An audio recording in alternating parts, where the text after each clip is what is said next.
Hello, everybody. How's it going? I just got back from a super wet walk with the puppies. Hiya. We are waiting for the amazing Dr. Amy Cook to join us. Bunny is settled. Fish has arrived. The fish has arrived. That's funny. Hi, everyone. Oh, there she is. Hello. Oops. I think, Amy, there she is. There you, and I have brought you in. You should be here in just a second. Hi, everyone. Bunny's chilling right now. I'm wondering, Hi. earphones. I need earphones? No, I never wear earphones because then Right. I just they disconnect, they reconnect. My ears end up feeling weird. Yeah. So you're good to go. How are you? Hello. I'm okay. I just finished, in record time, recording a podcast episode. Oh, really? Yeah. I was like, I gotta go. It's noon. Awesome. That's amazing. Congratulations. Thank you. I love, I could talk all day, as we all know. So. No, it's great. I love it. I just finished a super wet beach walk with my pups. I had a really cool virtual coffee date with somebody new this morning, and it was great. And then afterwards, I was like, okay, I've got about an hour until the live. I'm gonna go get a burrito and run some quick errands. Perfect. And then both of my dogs looked at me like, "You're gonna what?" So I'm gonna go on a nice, wet, rainy beach walk for you. And then it was snowing for some weird reason. Wait, it's snowing where you are? Yeah, no, it's unprecedented. It snowed really heavily and really wet snow for 15 minutes. I was like, what is going on here? It was very bizarre. So instead of getting burrito, I had 3 slices of Swiss cheese, a non-alcoholic beer, and a snowy beach walk with my dogs, which was awesome. And now Otter is barking at a cat that I think has crawled up inside of my chair. But if anyone needs a recommendation for a non-alcoholic beer, this one's really good. Upside Down Athletic Brewing Co. It's tasty. Normally drink, which is Dr. Pepper, but I can't find it anywhere. I am suffering with the drink of not doctors, but I normally drink the drink of doctors, Dr. Pepper. Oh, you can't find it anywhere? It's sold out? I don't know, probably not, but every time I can't, it's not there. So interesting. Supply chain stuff. I don't know. Okay, yeah, fair enough. Yeah, fair enough. I might have to remove myself from this location and put myself in a different location because Otter is going to be obsessed. Let's go upstairs where everything is always chill. Let's go chat from my bed. Okay. Come on, Otter. Come on, Ben. Let's go upstairs. Where are they? There they are. No. I'm just. Okay, so how many people here in this live right now went and watched the YouTube video and have questions for us? Because this is a really brilliant opportunity to ask some questions about the Playway, which was developed by Dr. Amy Cook right here. Fancy doctor. Fancy doctor. Okay, I have unfancy kind of doctor. You're the unfancy kind of doctor? Okay, fair enough. But anyways, let's chat about it and let's see what questions come up. Yeah. I'm obsessed with it because it is a method by which you can sort of see where your dog is at emotionally and simultaneously develop a very, very, very deep connection and soft, subtle, lovely conversational communication. And conversational communication is not something we're that used to with dogs. Yeah. Right? Because we're used to calling the shots or giving the cues or my dog being in the power cord. Here, you can have that. And we're used to leading the show in all sorts of ways we might conceive of it, but we're not used to giving a lot of control to the dog. We're not used to collaborating with dogs. We're not used to asking them their opinion and getting their feedback and adjusting ourselves, that's kind of sometimes foreign territory. So Yeah. I'm a big believer that if something is strange to you or feels like, oh, I don't know, man, I don't think I know how to do this, it's probably something you should run headlong into, because right Yeah. will be will be the thing you've not been thinking about, and that has the most richness for lessons. So if I'm super against something, I'm kind of like, wait a minute, why? Not that anyone's against play, but I just mean, like, if I'm like, oh, I don't know, I'm like, wait a minute. Yeah, you should always check what that feeling is about. Probably explore that. Yeah. Yeah, So where's that rooted? play is so fun. It is. So, did you see a question that you wanted to answer in the comments? No. Keep trying to handle something in the chat, but I don't know if we can moderate things like that. So I don't know. I don't have a moderator. I usually, while we're chatting, if I try and look at all the comments, I'll get too distracted. So I feel like we just chat for a while, and then at the end, if people have questions, they answer questions. But let's talk about real quick first, where can people find you? Where can people find this course, and for how much longer are they able to register? They can't register for much longer. I think today's the 14th, is it not? I think so. So tomorrow, it's always the 15th of the term that we close registration. So if any of you are kind of inspired by this, or you hear something interesting, this is the time to get in.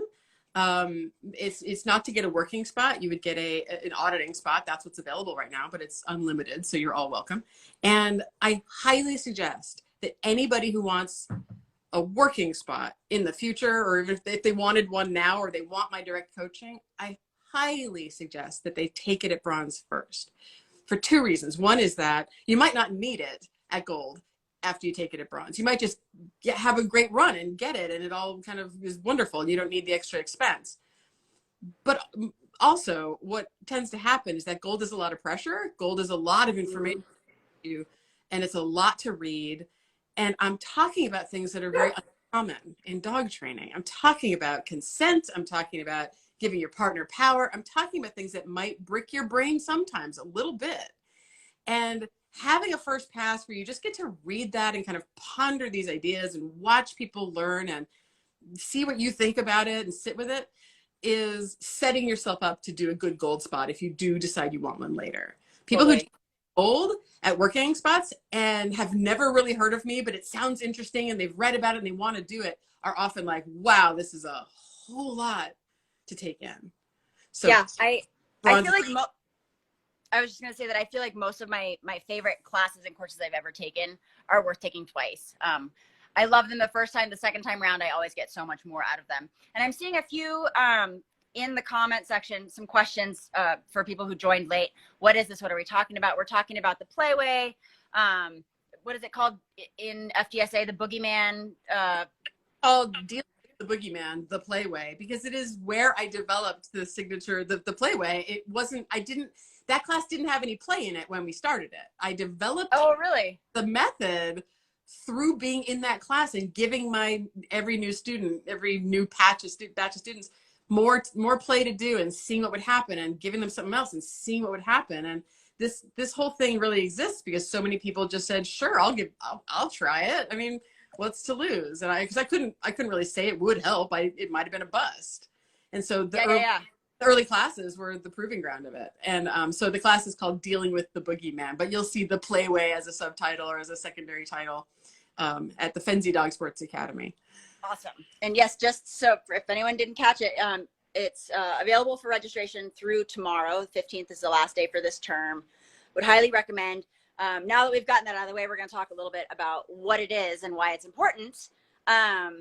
So let's talk a little bit about the difference between playing with your dog in a ball or a tug toy and personal play, how those differ, why they're important. Right. I think when I say, hey, let's play with your dog, or let's use play therapy, or what's your play relationship like with your dog, I think a lot of people, actually, you know what? I bet you my microphone is being a little covered. I'm going to see if that helps people. Y'all tell me. Well, I'll just hold it. So I think that people picture tug, and they picture fetch, and they picture high energy things. They picture, big raucous, exciting play. And that's not what this is. But I'm not going to say that those things aren't good things. Those things are great things, and you should do them if your dog loves them.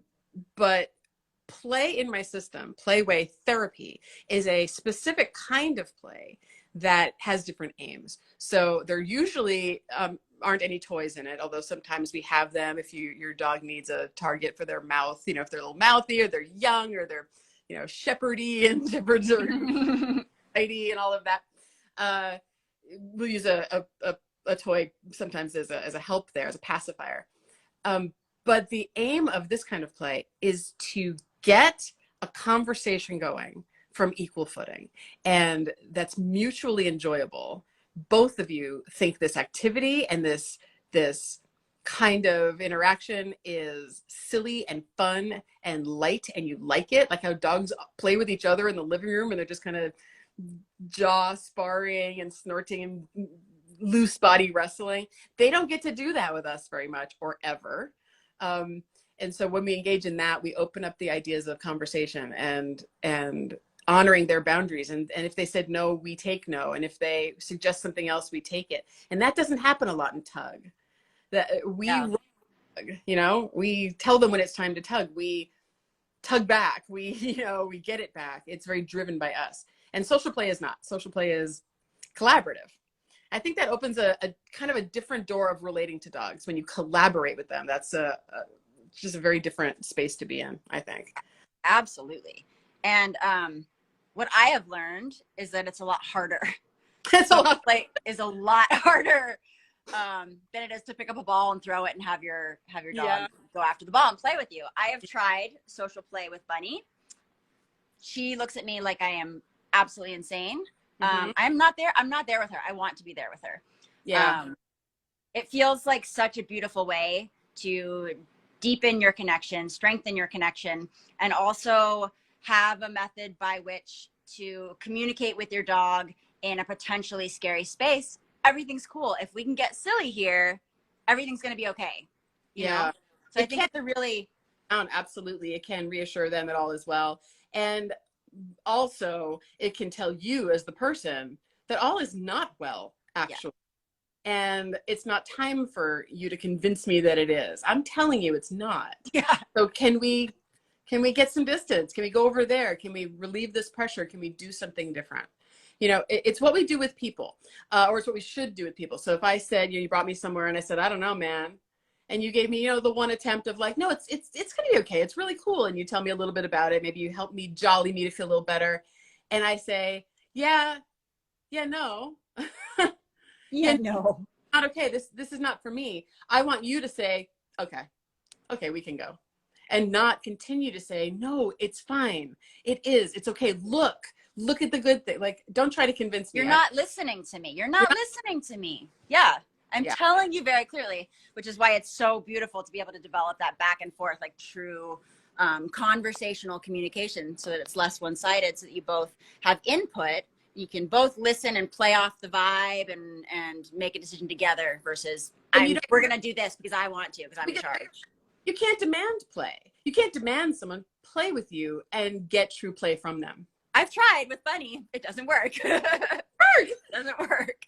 It's humbling, but it's its own quality control system. It is its own barometer. It is authentic or it doesn't work. It is enjoyable to that dog or you're not going to get it.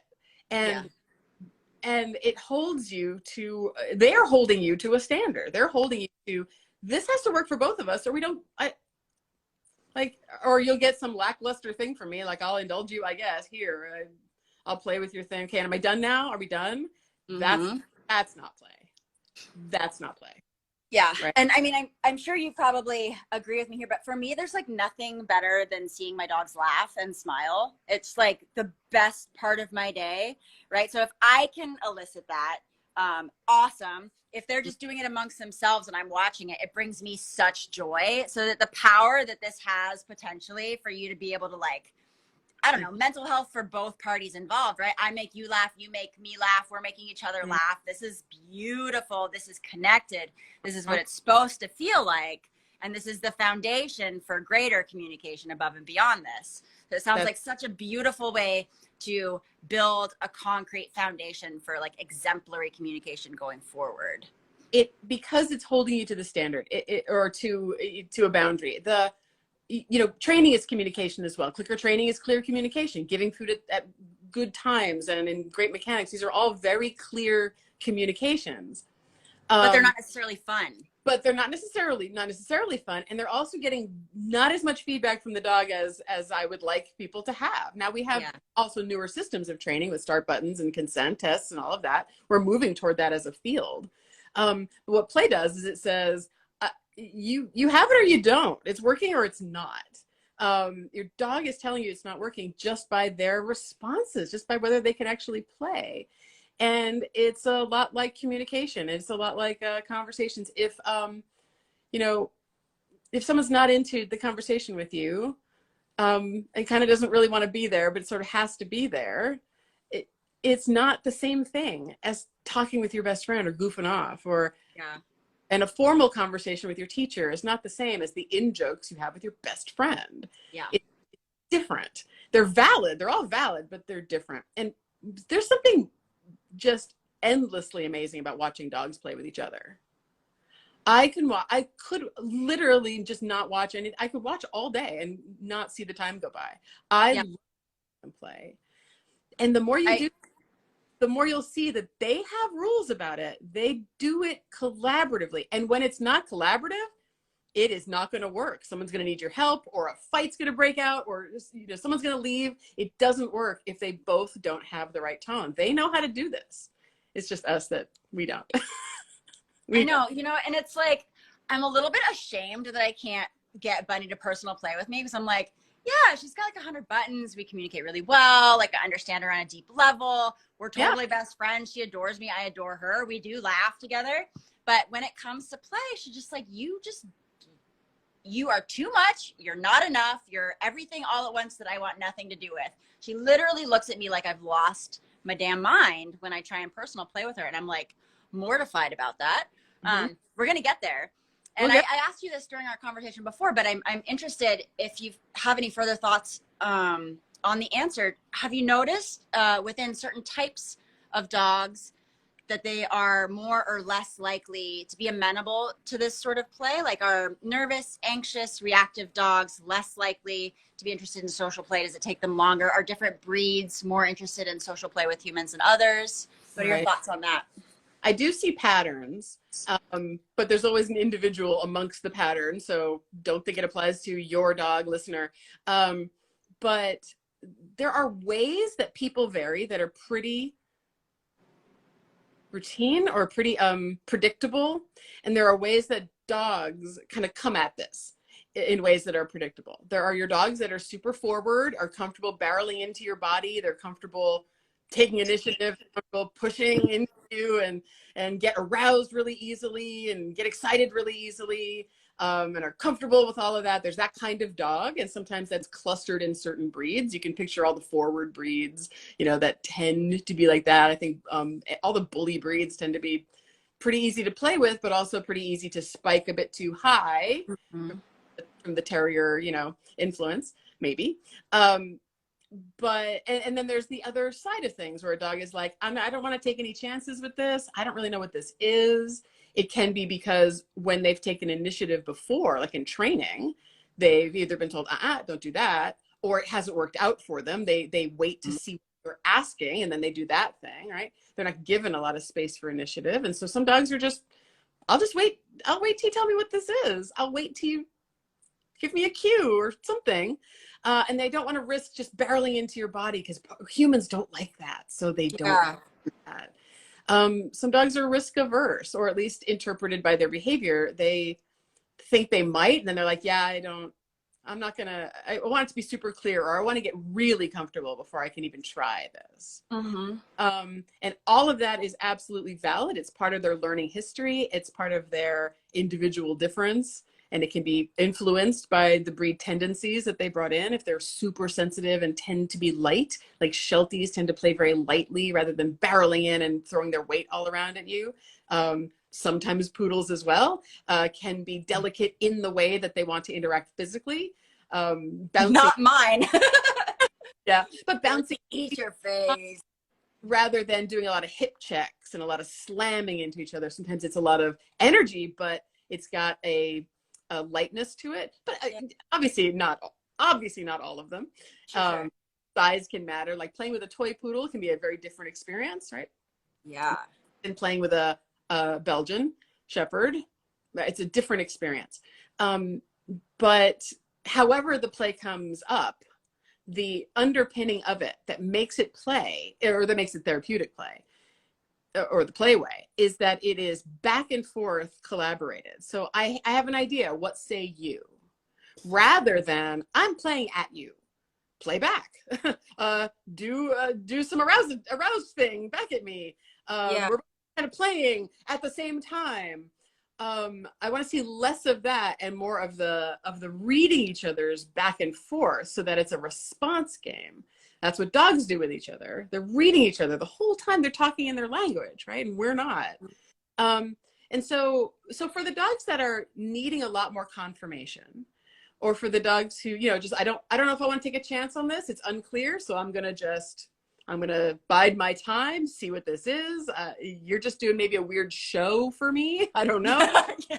Right? You're doing your mom thing. I'll just wait it out. That's fine. I don't care. Or they're like, don't like it, but they like you. So they don't join because they don't want that kind. So maybe they turn their head and just kind of, give you the signal, like that's a lot. Like when dogs turn their heads, they're sometimes helping you kind of stop your situation a little bit.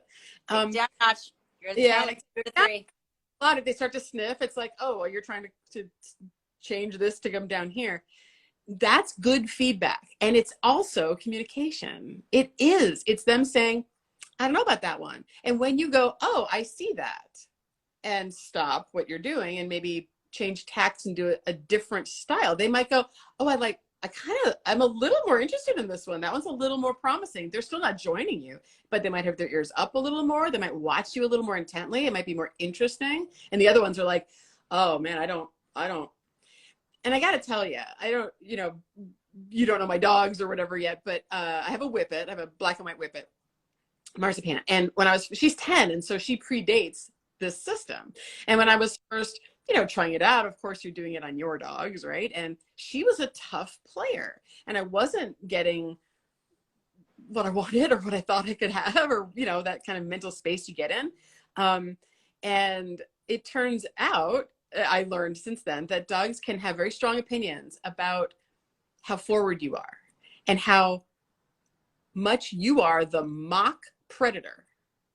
Mm-hmm. So if your style of play is to be kind of frontal and kind of in your face about it and kind of, I'm going to get you, like how we might tease children, like we're going to tickle them, I'm going to get you, and then they squeal and run away. If you're acting like you're stalking them and coming into them, some dogs are fully offended and leave. Some dogs are scared of that. And like, they just try to appease you. They don't know what that is. Please don't put that pressure on me, please. Others are like, I'm not afraid of you. I'm not weirded out, but like, I don't want this. Like, that's not play. I don't want that. It turns out that's what was happening. So I was doing a lot of, I'm going to get you. It was just like, yeah, I don't care. Like, that's not me. And she would just stand there and watch me, and I'd be getting her face. And she's like, okay. Stop playing. I mean, you can do that. That's fine. Like, I allow you to do that, but it isn't play for me. Just tolerating it. And I thought, gosh, this one just doesn't play. How come this dog doesn't play? How come the dogs, and it's so egotistical. It's so, how come this dog doesn't play, instead of, what am I doing? What can I change? Am I even doing this right? I'm new too, right? So long story short, I realized, or, learned that she likes to be the predator herself in play and doesn't want to be the receiver of predator acting games from anybody. She doesn't like it from dogs either. Yeah. She wants to be the one who's getting you, not the one being gotten. Mm-hmm. And once I kind of decided to experiment with that, I'm like, oh, okay, I get you. She's like, no. And I'm how about like, you get me? You want to get me? And I would squeak and kind of get small and dart away a little bit and act like, oh no, I'm scared you're going to get me. She's like, I like this. I like this. that turned her play set on of like, I know what to do with that. That makes sense to me. Yeah. But the other one, the little Chihuahua one, she can play in any of those ways and doesn't care whose role is what. And if I say I'm going to get you, she's like, oh my God, you're going to get me. And she gets all ridiculous about it. So I think a lot of times the disjoint in play is because we are doing predator-like or forward-like things, trying to get it from them. But they just go, that's not the thing. So I don't have a role in that. Like, I don't know what to do with that. So I'm going to just not do anything. And you're going to feel like, well, play isn't for us then. Because that's kind of what I felt. I'm like, I guess some dogs don't play. Turns out playing very well. Yeah.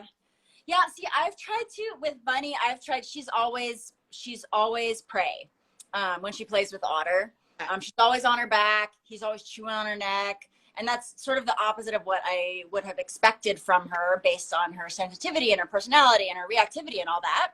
Right. But that's the way she is. And that's the way she was with Selena. And that's the way she was with Beecher and Tango as well. So I was like, well, she does appreciate being prey. Okay. So that's how I tried to approach her. And it's definitely like, it's okay when it's Otter coming on hella strong, right? But when it's Mom coming on hella strong, it's like, ew, no, this is not. So I tried, doing the rolling on my back thing, making myself small and squeaky, peekaboo. And she's like, ew, also not this. Also, what are you doing? This is performative. You're performing in front of me, right? You're exactly. I feel like a complete clown in front of her.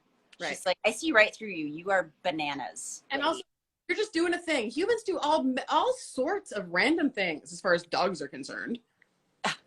Cooking, I don't know. Stuff. What is dancing? You're a dance? Practice your thing in your house? Dogs are like, all right, people do stuff. I don't know. Weirdo. Yeah. Right? And they just get used to us and all of our stuff. So to turn something like that into something collaborative, it doesn't necessarily, or maybe ever, I don't know, that's a strong statement, start with play. It's certainly fine to have tried that. Like, you should say, what say you when I do this? That's a fair question to ask. But if her answers have been not, like, my answer is, I don't have an answer. Like, what do I do when you do that? I watch you because it's very, very weird. And also, that's all I can think of. Like, if it were really, really weird, she might just leave. If she's watching you, it's not, I would say it's not quite her just saying that's weird, because weird means like, I don't want any part of this. And when you get like that, I'm just going the other room, man. I don't know what this is. Yeah. If she's watching you, she's waiting to see maybe if any of this involves her. She's looking for an in, or maybe you'll do this for a while and then you'll give up and then you'll bring out food and then you can do some training. And she's used to that pattern. And so she's like, okay, this is the part where Mom gets ready to train me. Yeah. Go on a walk, or after this, she gives up and goes, oh, let's just do some training. Not you, but people do it. Right. Yeah. So, all right. Like, sometimes you're on the phone for 4 weeks.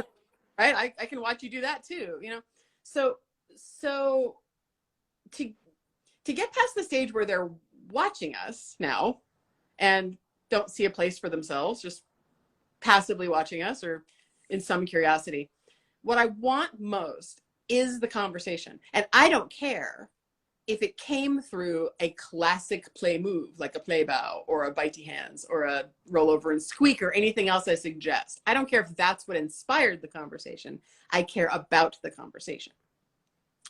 So we pare it down to, with a dog who has said, like, you've been doing it a while. You're not new at trying. So she's got some built up, like, I watch this. So we can't keep banging that particular gong. We have to change that up and say, because we have our answers to that already. We have those answers. Right. So the ways I would be coaching you, I'm coaching you right now to approach this is, one, let's isolate out the conversational part and say, how can I get you to answer a question that I have without telling you what the answer is? So I didn't tell you sit.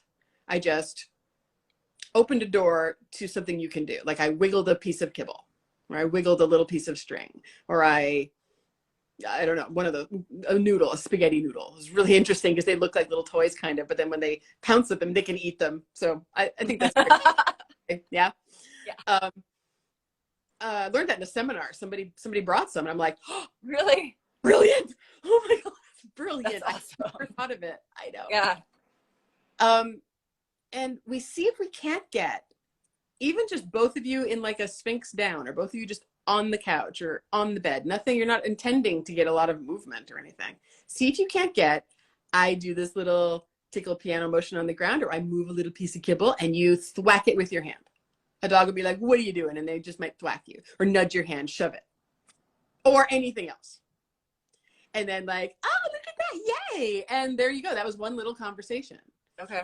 And once you can have a conversation that they understand that that's what you're asking for, like they know that there's some back and forth here. What you talk about can expand anytime over time as they get comfortable. What you talk about is almost irrelevant, not quite irrelevant, but it's not that you have to have bouncy play, bitey bitey. What you have to have is her saying, there's a place for me in that. And I step into that conversation with my opinion or my voice or my action, and it's responded to rather than not really seen because my mom is doing a thing. Right. You're not doing a thing. You're doing one thing, and then she does one thing, and then you have another idea. Yeah. And it's not about me doing things. It's about us, this, and then this, and then this, and this. Yeah. Your opinion, dog. What happens when I make a little piece of, cheese or something she's really into right then because you checked and she feels into that food right then. What happens if I make it a little mouse? What happens if it darts out and then hides in my fist? Oh, does she go, hmm? If she even goes boop with her face, that's an answer. Toss the cookie out. Here you go. And it's not to reward it. It's just to say, whatever, that's all I was doing. Here, have a cookie. I don't care. Yeah. Not important. Have the cheese. I'm not training you. You can have it. I don't take it. Just eat it. It's not contingent. Kind of is, but it's not. And then maybe you get some again. You're like, what is this? You want it? I don't know. Are you sure? Do you? I don't know. And ever go, what are you doing? Nothing. Here, have a cookie. I don't care. Nothing. Here. I'm just teasing you. And I'm seeing if I can't get you to go, what are you doing? What is going on? What is going on? Yeah. And then just end it. Just walk away. That was so fun. You're my best bubby, poo-poo cakes. And then just like, let's go outside or go do something else. It does not 15 minutes of trying to pull out of a dog, right? Yeah. Yeah, go ahead. I was just gonna say a couple questions. What would you say are the main like mistakes, like human errors that you see at the very beginning? It sounds like trying 15 minutes. I'm gonna badger this dog for 15 minutes until they, freaking play with me. Poison play. I'm always like, I'm gonna go past the point where I should, right? Stop on a high note, stop when you get that first little spark. I'm like, oh, I got a spark. Let's get a second spark. So I imagine that's probably one of the beginner fouls that you see a lot of is pushing for too much too soon. Pushing for too much. We are monkeys, so we make a lot of monkey mistakes. We get all into it and we want it to keep going. We face them too frontally and use our hands way too liberally to touch their bodies and push them around and poke at them and prod play and provoke play. We're way too handsy. I want to talk about that in a sec. We monologue. So we just keep playing. Yeah. Whether they're playing or not playing, we're playing. I'm playing. Come on. I'm having a great time. Come on. Can't you see? Can't you see? Let's do it. It's innocently. It's, you're trying to inspire play. You're not, no one's being, intending to make some kind of pushy mistake, but we're enthusiastic and we want it. And that bleeds over. Or whatever, bleeds into it. And we can be too boring and too perfunctory or robotic. Like I make this hand and then I do this hand and then I go like that. Are we playing? I made the thing. I did this. A little lackluster. Like a script. Like you got a script or you're doing it because you're copying someone else. Like I resist putting videos at first, in the first weekish in my class. I don't put videos of play up. I want you to try to do it. Just What comes out of you when you're thinking about silliness? What comes out of you when you're thinking about teasing and collaborating or trying to make your dog laugh? What comes up for you? Because if I start it with, here's a bunch of videos, people copy them. Yeah. And that's not based on your dog or you. I put it in just after they've tried for a bit, so they, of course, can find things to inspire them and find things to explore into and copy. But truly, that space is collaborating between you and someone else, and it can't be designed by me. I can only interpret what your dog is saying and say, he doesn't love it because you're facing him and you don't know that. You can't see it. Or he doesn't love that you're scruffing his neck parts. You love that kind of affection. He's not into that, at least not right now. Or you try to be coquettish. Oh, I don't know what that is. Okay. Try to peek from under a blanket and peek again and hide and peek again. How do you flirt with a baby? People, I don't like babies. Okay. I mean, I'll start where you start to get to be silly. From there, it has to be a conversation. So people are too robotic or, nervous, the camera's on them, or they're just, they don't know what they're doing. They haven't played, they're 50 and they haven't played since they were 5, serious people, serious lives. You only do the part that you feel like you can do authentically. And if that's just maybe loving appreciation of like, you are the cutest thing I've ever seen. You are the best dog. And your dog goes, I'm done with that. That's great. Please end there. Be done with that. If you're like, you tickle your paw and they go, then they wiggle into your little lap. Excellent. Slow it down. Don't turn it into anything else. It's just, those little moments start to crack the door open just a little bit toward, oh, you're hearing me, human. Oh, the human is responding to what I just did, not just doing human stuff that I am enjoying. They're listening. You're listening. Yeah. So humans make those mistakes. They monologue and then they touch first. And I don't think people should be touching anywhere near as much as they're touching. They're touching we touch dogs way too much. But they're so cute. I know. Yeah. I know. But do what you will in your normal life. Do what is right for, you and what your dog says, or what you do with training, or how you do affection. You have your own systems. I encourage you to listen to your dog, but whatever is going on for you, that's what should go on. But when you make play space, I want that space to be different space. That space is the place you say to your dog, how you like it to be done is how I'm going to endeavor to do it. Yeah. Not just the way I like it to be done, because I'm with the brains and the thumbs and the adult stature. I can adjust myself. I can not have it that way for my partner. We do it for kids all the time. We don't just make kids play the way we like it. Like we play their game. Figure out what they like. Yeah, I mean, lose at Candyland, or whatever we want, whatever they want, and so make the play space what I call expectation free. Like, it doesn't have to go on. It doesn't have to be any more than, I said this, what say you? And you turned away. I'm like, got it. Don't do that to you right now. Sure, happy to. I won't now. That's a conversation. And it's not invalidating, and it's not a rejection of you. If I said, you want some coffee? You said, no, thanks. I'm not rejected for the offer of coffee. You just said you didn't want coffee. It's okay. You're not going to say, but do you want coffee? But I made it. But I made the coffee, and so looking for turning yourself into somebody who can live in expectation-free space and not expect too much, and keep your hands to yourself, which we can talk about, because that has some, I know people are going to say, like, what do you mean by that? And then still keep a silliness, still keep a teasing, welcoming, warm, nature. It's a little hard to be both warm, but also not demonstrating and doing stuff and trying hard. So this is not hard. It's just, like, put yourself in an appreciative moment, if that helps you. Like, put yourself in, like, my dog is really the best, and I'm fortunate to even be sitting on this couch with them, because I'm not sitting on the couch with all the dogs who aren't here in my house anymore, right? I'm fortunate in this moment to be with this dog, and I love her for who she is. Do whatever is in your mental, arrangement of yourself to get in a space of just appreciation, and just whatever happens between us is pretty awesome.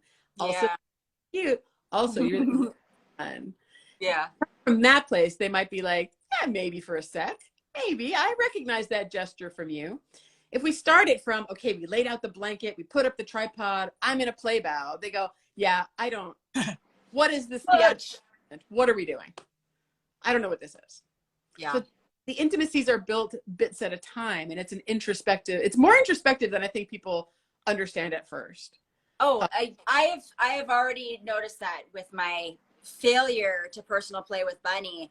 It's like I am totally approaching this in the wrong way, and I can't even step outside of myself to see how I could be approaching it in the wrong way. I'm like, this is how Bunny plays. This is how I imagine us playing, and how like egocentric is that, right? Like Right. this is how I think we should be playing, and she's like, no, Mom, this is not how we play. You're not doing this right. And I'm a little bit too overwhelmed to even communicate with you how to do it right at this moment. Yeah. So we're gonna I can't back up. I can't be your teacher. I can't. Yeah. I don't. Yeah, exactly. I'm not your teacher. I respond authentically with what feels right to me. And this is what feels right to me when you do that.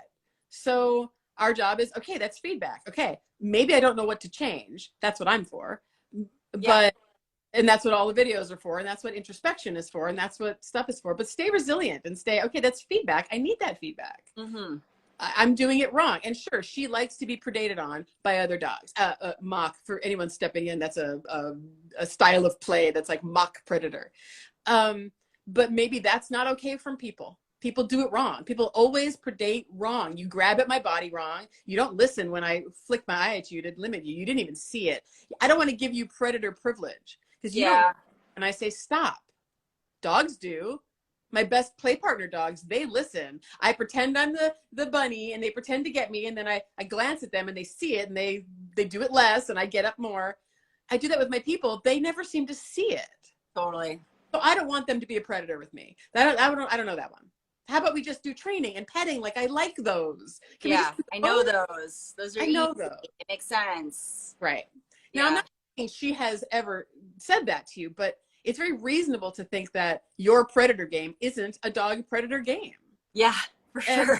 She's either doesn't understand it or doesn't like it because she's maybe tried it a little at a moment when it seemed like it was that, and she found out information from you about where you are in your space that she says, actually, that's not predator space, so that's not my play space. So I'll just do other things. It's not right. It's miscommunication, and also we can't see what they're seeing. Mm-hmm. We can only say it's failing to work because I am offering a picture they either don't understand or don't like. So I will adjust me. Yeah. Do you think, I was actually chatting with my new friend about this morning. We talked about you and how lovely you are. Do you think there is some amount of unlearning that has to happen in both humans and dogs? A lot of dogs are taught from early on that we don't put teeth on skin, that we aren't rough in our rough housing, and that could put some serious limits on what a dog feels comfortable, how a dog feels comfortable playing. When we step back in, we're like, oh, let's try some personal play. The dog's like, but wait, from the time I was like a teeny tiny puppy, you were saying, I can't touch you with my teeth. Yeah, you told me no so many times. So is there sort of a curve there where both humans and dogs have to sort of unlearn what they have learned together? So much. Really? So much unlearning. And there's probably more unlearning than there is learning. Because no dog truly doesn't know how to play at all. I mean, maybe there's probably a dog, but I mean, dogs as a species come with play programming installed. They played as puppies. They were juveniles. And so did we. We come with that program too. We're a social species and play is a big part of our learning experience. We have to play ritualized to things to learn to adult. So play is in all of us. The parts of it that we have to be talking about are more what style is right when we're doing it across species. What history have I had and habits that I employ do I need to put aside to find this thing I also do but don't know how to do here. I have to unlearn the trainers. So novices, people who are just pet owners, not professional trainers, often can drop into this because they don't have a lot of trainery experience. Rules stacked on rules. They might just have more play experience in general and with their dogs, and maybe they're doing it too loudly, too much roughhousing, too high energy, but I can curate that. People who have been trainers a long time and focused on getting those skills right and focused on leading everything that happens. I manage outside, I direct in my home, I am the conductor, the teacher in our lessons. That can take quite a while to get rid of and think, I'm not trying to communicate what you need to do. I'm trying to communicate that I'm listening, that I'm well, that I don't care, but I love you, and that I'm open. Like, these are not things we're used to saying exactly. So there's some unlearning in there. For the dog's part, and maybe even learning like patience, you know, and learning you're not going to get it all today, like those sorts of human things that people need to start dropping. You know, but it's essentially like therapy. I said before, when you go to a therapist, your therapist doesn't give you the answer. The therapist creates a space where it's safe to talk about what might be good for you, and you come up with your things, right? So it's a different kind of, it's not a teaching space. But for the dog, what they have to unlearn is all sorts of stuff that we probably taught them already, which is don't put your feet on me, don't put your mouth on me, don't get on me, attack. By attack, I mean in play. Don't get on my body when I'm down on the ground. Because when I'm laying down on the ground, maybe I'm going to go do some yoga. Maybe I'm just stretching out. And I don't want dogs on my stomach. I don't want you seeing laying down as a big invitation. So keep the boundary around my body unless I touch you, unless I tell you to jump up, unless I give you a cue that tells you that behavior can happen. And we've trained those cues. And now all of a sudden we're trying to play, and they're like, what happened to the system you raised me in? You told me not to bite you. You told me not to paw you. You told me not to get on you. You told me not to, and now you want me to. I'm not sure that you telling me that you want me to right now is what I'm hearing, because I doubt that that's what you're saying, because you never say that. You say something else. I see a quick question I want to answer. Yes, you definitely do training as well. Play is a separate track of things that we also do with dogs. It is not in place of training. We also train. I saw that. I'm glad you said that. No, I'm a dog trainer, and I've been trained all day long. Play is a separate track. It's for stress relief and for relationship repair and for behavior modification of fear and aggression and anxieties and those kind of stress-based problems. And we start it in the house by teaching humans and dogs to communicate in this way. And then you do your training separately other times with food. So what a dog has to unlearn is that you are making a separate space for this to happen. And they can take a little convincing. So sometimes for dogs who are really unsure about whether they can do that, like the risk averse dogs, the dogs who are not going to barrel forward. I mean, some dogs you say, come on, and they're like, sure, but others are just not. I make sure the context is always the same. So I might lay out a play blanket, play out, or it's always on the bed for a while to just give you context. And if I have to, I will directly give you cues that say, you can get up here, come on. And then when they do, I'm like, look at you. And I maybe roll away and be like, ha ha ha, that's so silly. So they're like, oh, what is this? I'll encourage with some dogs, with certain teams, mouthing, because dogs can do that responsibly. They really can, if we are mindful about how we curate that. They do it with each other without biting each other. They can do it with us. And I know the next question is, but won't that mean he'll mouth everybody else later? He'll mouth grandma. He'll start mouthing me all the time. No, because you put a context to it. You said, on this blanket, when I get down at your level and say, I'm gonna get you, now we can do those things. Put your feet on my body. If I make bitey at your face with my bitey parts, you can bite those. I'll make sure you don't bite too hard. I'll take responsibility for our energy levels, and I'll help you. And for can't do that, you can hold a toy dog, that's fine. But I want there to be this space where you say the rules are a little suspended, and a dog is going to take a while to believe that, to respond to that, because at first they're like, yeah, but the rules don't suspend, so this must be something else. I don't know what this is. So they start laying down or sitting or licking your face a lot or whining or leaving, because it's like, this is ambiguous and I'm risk averse. I don't want to risk you saying, if I try something, if I try to match you, or go, ow, then I don't want to do this. I don't want, like, can we do the thing that we already do? Can we just go do that? Because I don't. Yeah. So it takes them a bit of time. There is unlearning on their part, or relearning that you want this, however we want to put it. And that's why starting slow and starting from the conversation and starting from the trust place of like, I'll take whatever you bring. If you barrel in too hard or I mouth a little too hard, I'm not going to say anything about it today. I'm going to like collaboratively kind of end it and say, hey, let's go outside. I'll just kind of redirect us into something different. And then I'll go back to the drawing board and say, how can I, for next time, do a better job of getting something a little different? Not right then. I'm not going to say, ow, because if you do, the thing is, hey, come play with me. Not like that. Yeah.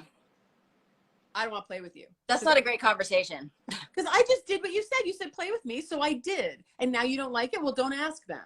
Yeah. Right? It's up to kind of set the tone so that we're not going to get things we can't handle. And so I encourage people to start with these little light, little interactions when you're in relaxed, affectionate space that's like, boop. Make little gasp motions. What do you do? What is that? And they might go, boop. Huh? I'm like, I don't know. You're silly. And then maybe I'll just kind of flirt myself out of that conversation and leave and then go do something else. Yeah. I love it.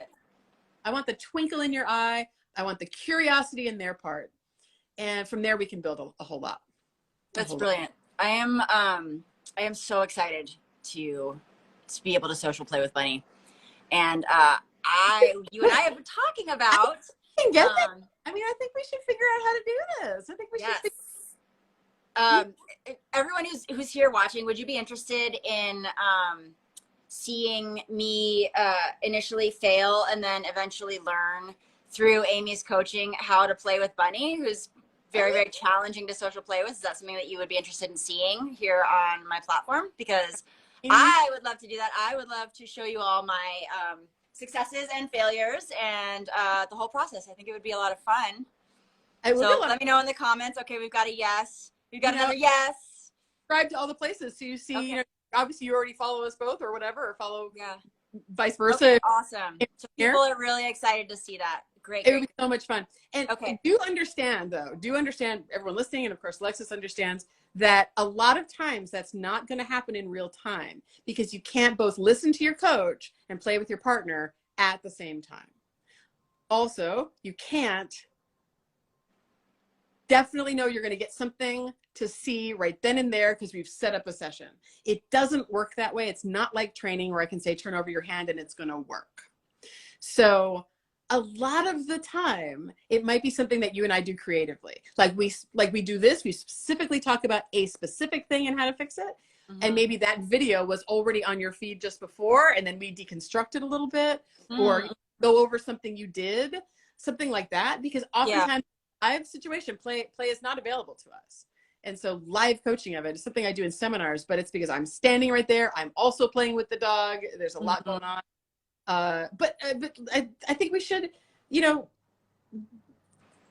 invest in figuring out that little piece that Bunny would like better from you. Yeah. And have that feel like play to you.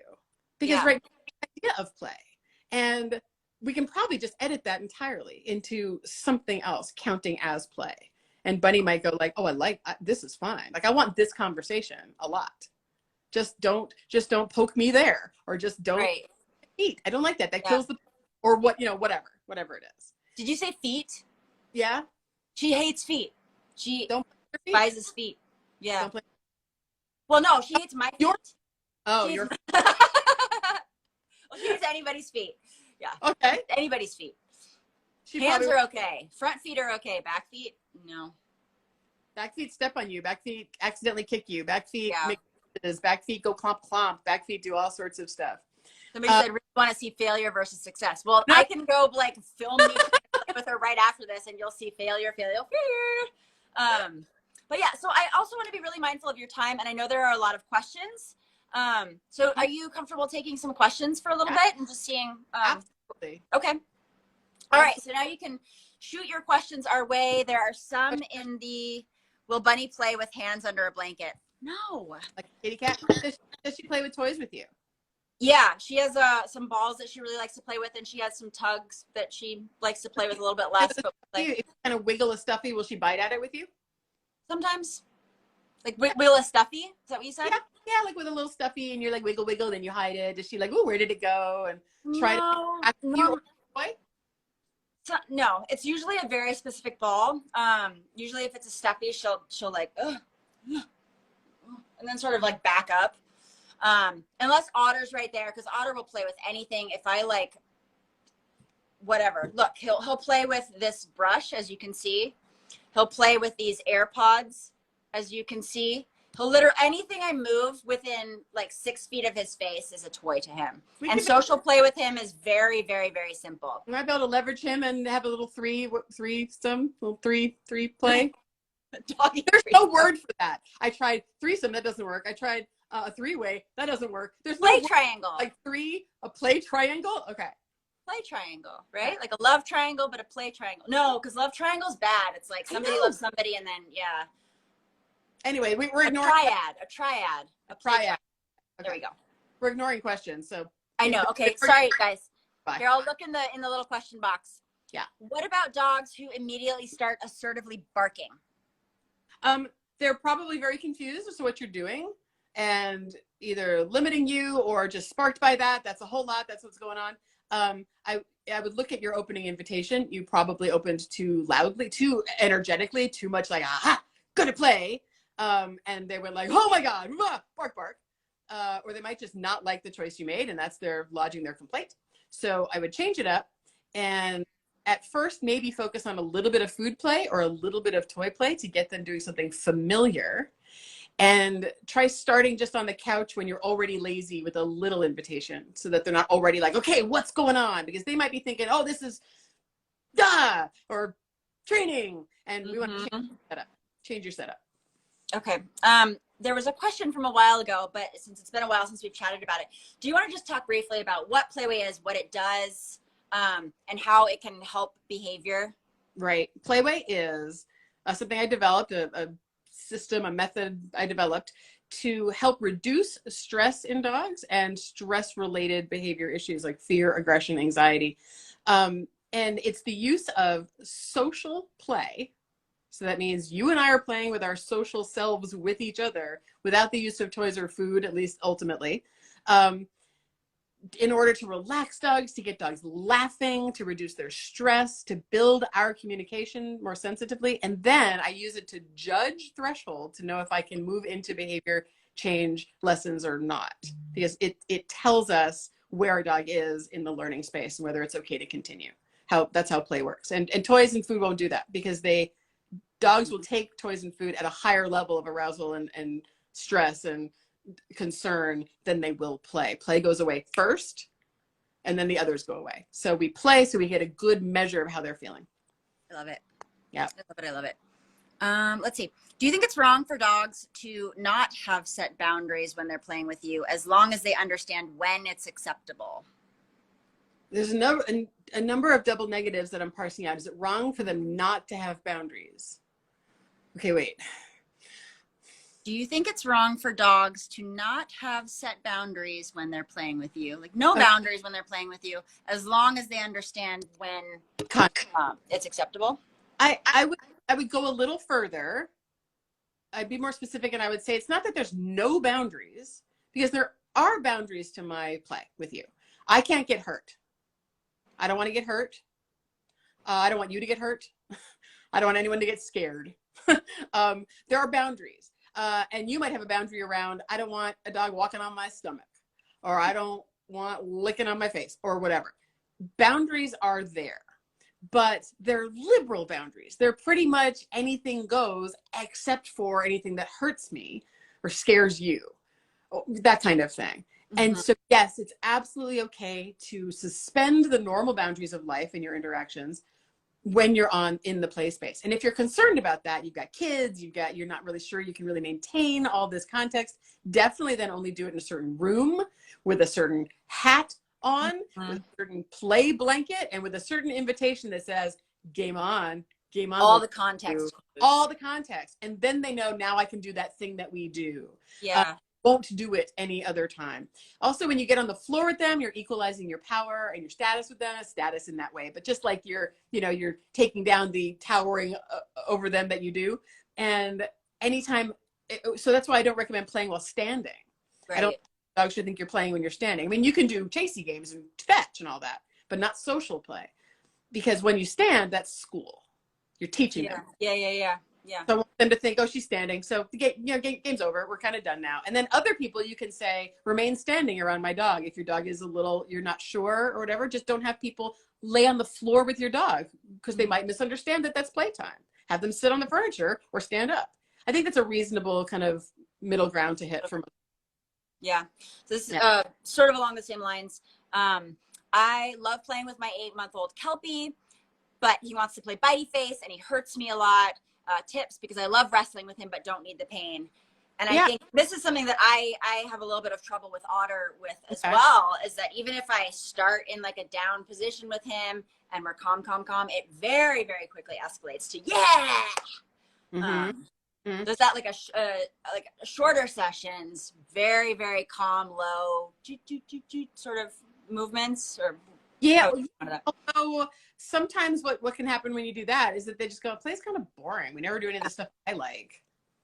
And how long can you sustain the world's lightest, slowest molasses play? Like, okay, it's over now. Like there's not a lot to it. So that when that is organically coming out and it can work well, but also I need you to have some options for a little bit higher fun play that doesn't hurt you.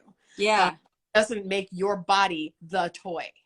Your body is not the toy in this. We are playing. The toy is incidental. The toy is something maybe we're talking about. But I'm not your toy thing. I'm not your plaything to bite at. That's not going to work for me. And I don't want people to encourage their dogs to just, that's how they play now. And that's just what they do now. That's also not collaborative and it's buried enough and it hurts and I can't have So the ways I get through that, at least at first, is I say the only way we're going to play is if you hold this ropey toy in your mouth. So now your mouth isn't free to do anything else. And I'll take that slow. That's fine. I'll just keep like, oh, you dropped your toy. You put it in there. Way to go, boy. And maybe I'll play with it a little to keep it alive because they don't know what I'm doing. Until we have it shaped where they'll willingly really hold this and just shove it at you and shove their head at you and, shove into you, but they're still holding because that keeps it safe. That keeps my body safer. The other thing is that if you play from a down, you can play in different energy levels in a down, but you're still playing from a down where they're in a sphinx or a pancake or some kind of form of down. And when they get up with their arousal, like you started it, you're like, I'm going to get you in your down. And they're like, game on. And they stand up. You're like, oh, but you got to lay down. You got to get down here. Lay down. Like still encourage it. It's not like, hey, down. It's not that. It's, oh, secrets in the treehouse. Let's get down here. Down. Oh, now you're down. You're so cute. And then you can push their head to the side and they fall over or whatever. You're saying, I want this dynamic to be organized this way. You're a brave player. You're robust and you have a lot of ideas, dog. Great. Now I'm just going to put this limit on us. For a dog who's really shy, I certainly don't ask for limits like that. I want them to feel themselves and come out a little bit. But for a dog who's gangbusters about the whole thing, like, woohoo! I'm like, how about you're on the couch? I'm just off the couch. We got to figure out a way to interact. But you got to stay on the couch. Now you can't bite me. Put a thought to the way you're arranging it. You don't have to just take whatever they thought to give you. You can, and nor do you have to tell them no. You can curate what you've got by how you set it up. And then you can take everything they give you because you set it up to be accepting of everything. Put more effort into the establishing how it goes, how it starts, and how it's conducted. More effort into that than in telling them what they can and can't do. Yeah, just set it up so that very little can go wrong. Very little can go wrong. Absolutely. Yeah. Okay. And here's one that says, what if you can't get on the floor? Oh, and what if the dog is like quite old or so? There have been a couple questions like that, sort of extenuating circumstances regarding physical. Plenty of people can't get on the floor, and I don't intend that it only works if you're young and supple. And don't have artificial knees or reconstruction and kneel any longer. And I'm quickly aging myself right into a decade that's going to make being on the floor, a little less, it's certainly already less comfortable for me. So I'm very sympathetic to that. But all we're really looking for is an equalizing of the power. It's a wrong way to put it. It's not really power, but just an equalizing there. And that the dog gets that. So it doesn't so much work if you're sitting on the couch and they're on the floor, or you're sitting in a chair and they're on the floor, unless you happen to have a robust player who's like, I don't care, that works for me, then of course go for it. But what I find helps is if they're a little higher. So if you need to be on a chair to sit comfortably, then they're on your higher bed. And now they're kind of almost face level with your chair, right? Yeah. Or they're on the couch and you're on the floor, but you can get on the floor, but you can't get up and down easily, or you can't roll around. So you're not going to. You're going to get slowly to the floor or on a low stool, but they're on the couch. And now they can move around in that play space. Right? Or the two of you in your bed, which is a great way to start play. Everyone listening, just lay on your beds, or go on you have a guest bed because your dog's not allowed, or put out ready. There you go. We're ready. I'm in bed right now. There you go. So or put out a special sheet on your bed that says, now you're allowed. Like if you're worried about getting your dog on a bed, just make your arrangements. But get your dog in the bed if you can't be on the floor, because you can probably be in your bed. You can probably lay down. You probably sleep there. And if that's true, then you can comfortably lay down, prop up on an elbow or something, and play little silly bitey hand teasing games. Cat your hand under the blanket, mock push away. Dogs like their faces pushed away if you do it collaboratively. If you both understand what that is. I'm saying nobody likes you, and they're like, yes you do, and they come back. It's not like, it's not not provocation. It's molasses. Flirtation. No, I don't want you. Get away from me. Yes, I do. Yes, I do. That tone gets them to kind of, you're just kidding. It's all flirting. It's all flirting with babies. It's all flirting with babies. And if those of you out there who are just not sure you can do it with your player, find a more playful dog, or more playful, such a judgment. Find a dog who's much more comfortable and used to it, a puppy even, because they'll make you feel like you can do this.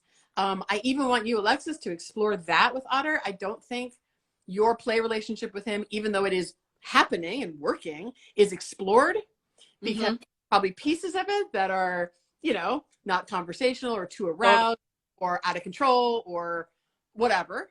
And you can get to be a better, more sensitive player, and he can take the hit of you not doing it so well at first, so that Bunny isn't the one you're learning on as much. We can curate a lot more, get him, and see if you can get him to a style that Bunny could do, because he can do all the styles probably.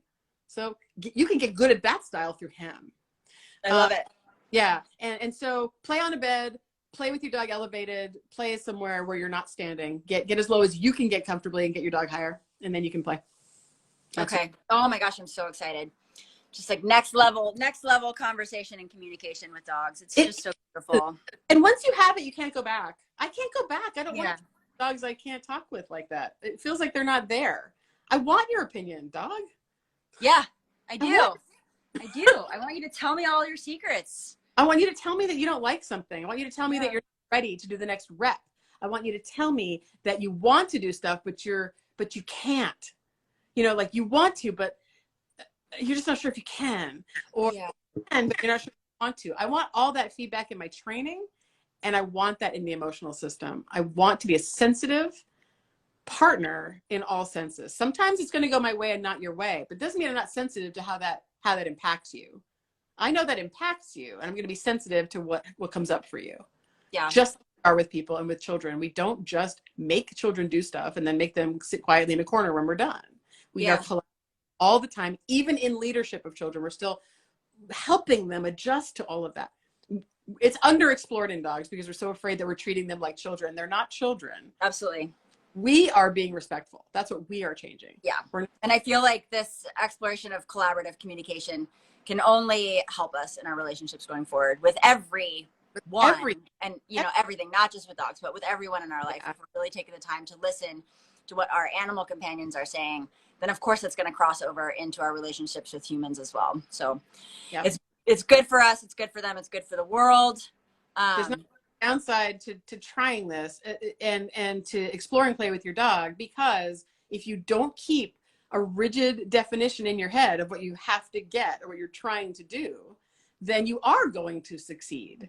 Because we can just say, can you feel and exchange? Can you ask some kind of question, see an answer, not give a cue, but something else from you, see if a dog wants something, open your hands and see what you get, and read the answer and then act accordingly to that answer. You had a conversation. And everyone can do that. Every dog can give you that. It doesn't have to be bouncy, laughy, textbook play, because you know what? There's no textbook. I haven't written it yet. So are you doing that right now though? You're doing that, aren't you? You're not actively. Not actively. Actively doing things that are much more fun. Okay. Well, so yes, course is available on Fenzi Dog Sport Academy, open for enrollment for one more day through the end of tomorrow, right? End of the 15th. To the end of the 15th. Check. If you get this later, always check, because it's like time zones can be weird. Sometimes they don't close it, like it's not closed at midnight. So if you're never sure, if you hit the deadline, go to the enrollment page. If it's still open, enroll. So yeah, absolutely. It might still be linked in my stories. If not, I'll link it again in my stories so that you can go find it. And stay tuned, because Amy and I are going to be working together to help me play with Bunny and Otter, and you'll be able to watch all of my failures, all of our successes, and see the conversation happening live. It's going to be amazing. We'll just figure it out. We'll do what seems right to us, the two of us. We'll put up what seems right. This isn't some formal class you're going to attend. It's not like that. I want to talk with Alexis, and I want to see Bunny. I want to see if there's a lightness in there that she can let come out a little bit. And yeah, if that happens, I want to know what else it does to her life. Yeah.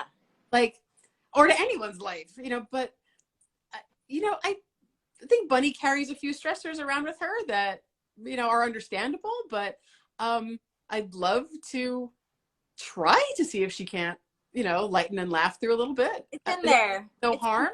Yeah. She plays with dogs. Mm-hmm. And so to stay in touch or in contact with any of that, you need to be following one or both of us, certainly you, since we're probably going to put it on your side.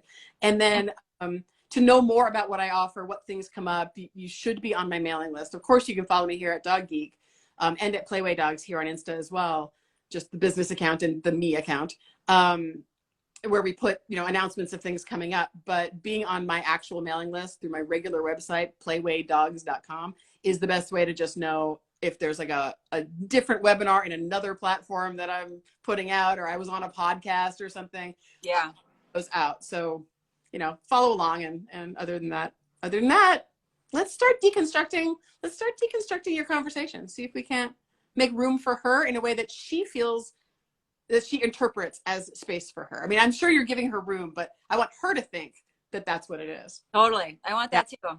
Yay, I'm so excited. Thank you so much for joining me, and I can't wait to be working with you. It's going to be amazing. Appreciate you taking the time out of your day to talk to everyone here and me, and so enjoyable. I'm so glad. I'm so glad to connect with you. I mean, I've known you on socials for so long, but we're talking now. And I know, we're talking. Now we're buds. It's great. Yeah, I love it. All right. Thank you so much. Have an amazing day. And I will talk to you really, really soon. And thank you everyone for joining us. Really appreciate your time as well. Thank you, everyone. And I won't be able to see your comments because they don't come with the live. But if you want to ask again, ask it in the recording, and I'll be over there. I'll talk to anybody. So ask your questions. Okay.